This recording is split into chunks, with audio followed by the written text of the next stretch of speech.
എല്ലാവർക്കും വേണ്ടി ഞാൻ ഇന്നൊരു കിഡിലൻ കണവ റോസ്റ്റാണ് തയ്യാറാക്കിയിട്ടുള്ളത്. അപ്പോൾ ഞാൻ ഒന്ന് ടേസ്റ്റ് ചെയ്ത് നോക്കട്ടെ.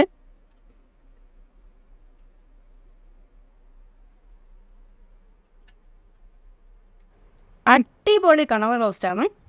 ഇത് തയ്യാറാക്കുന്ന വീഡിയോ ഞാൻ ഇട്ടിട്ടുണ്ട്, എല്ലാവരും കാണണം. കണവ അഥവാ കൂന്തൽ റോസ്റ്റ് തയ്യാറാക്കുന്നതിനായിട്ട് ഞാനിവിടെ ഒരു പാൻ അടുപ്പിലേക്ക് വെച്ചിട്ടുണ്ട്. പാൻ നല്ലവണ്ണം ചൂടായിട്ടുണ്ട്. അതിലേക്ക് നമുക്ക് വെളിച്ചെണ്ണ ഒഴിച്ചു കൊടുക്കാം. 3 ടീസ്പൂൺ വെളിച്ചെണ്ണയാണ് ഞാൻ ഒഴിക്കുന്നത്. എണ്ണ ചൂടായിട്ടുണ്ട്. അതിലേക്ക് 3 ഏലക്കയും കുറച്ച് പട്ടയും ഇട്ട് കൊടുക്കാം. ഇനി അതിലേക്ക് 1 ടേബിൾ സ്പൂൺ ഇഞ്ചി ചേർത്ത് കൊടുക്കാം. ചെറുതായിട്ട് അരിഞ്ഞ ഇഞ്ചിയാണ്. 2 ടേബിൾ സ്പൂൺ വെളുത്തുള്ളി ചേർത്ത് കൊടുക്കാം.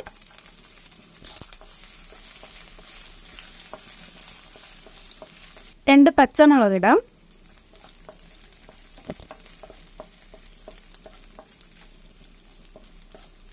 ഇനി അതിലേക്ക് കുറച്ച് ചെറിയ ഉള്ളി ചേർത്ത് കൊടുക്കാം. ചെറിയ ഉള്ളി ചെറുതായിട്ട് അരിഞ്ഞെടുത്തതാണ്, അതും കൂടെ ചേർക്കാം.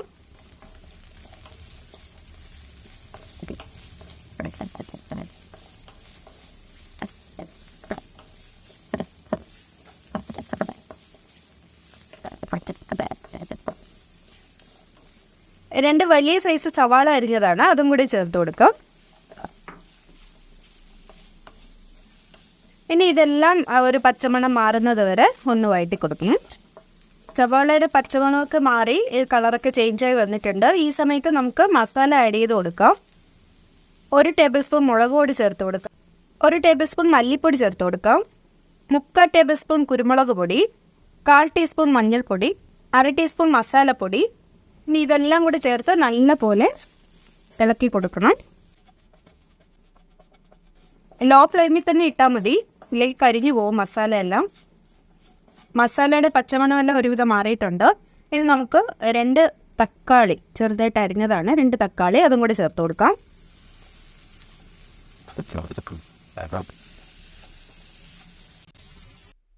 ഈ സമയത്ത് കുറച്ച് കറിവേപ്പിലയും കൂടി ചേർക്കാം. ഇനിയാണ് നമ്മുടെ മെയിൻ ഐറ്റം കണവ. ഇതും കൂടെ ഇതിലേക്ക് ചേർത്ത് കൊടുക്കാം. എല്ലാം കൂടെ നല്ലപോലെ മിക്സ് ചെയ്ത് കൊടുക്കാം.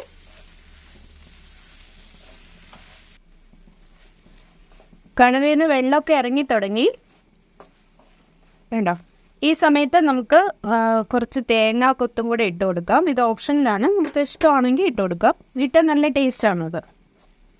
ഇനി ഇതെല്ലാം കൂടെ നല്ലപോലെ ഇളക്കി കൊടുക്കാം. ഈ സമയത്ത് 1 കപ്പ് വെള്ളം കൂടി ചേർത്ത് കൊടുക്കാം. തീ കൂട്ടി വെച്ച് കൊടുത്താൽ മതി.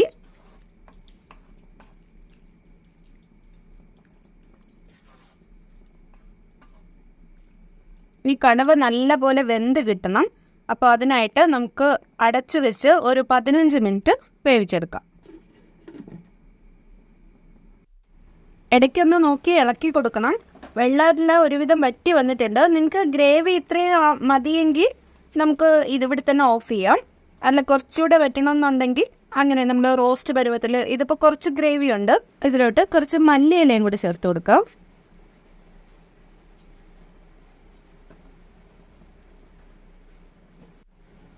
അപ്പോൾ ഇനി നമുക്ക് സ്റ്റൗ ഓഫ് ചെയ്യാം. അവിടെ കണവ റോസ്റ്റ് തയ്യാറായിട്ടുണ്ട്. ഇനി വിളമ്പുന്ന പാത്രത്തിലോട്ട് മാറ്റാം.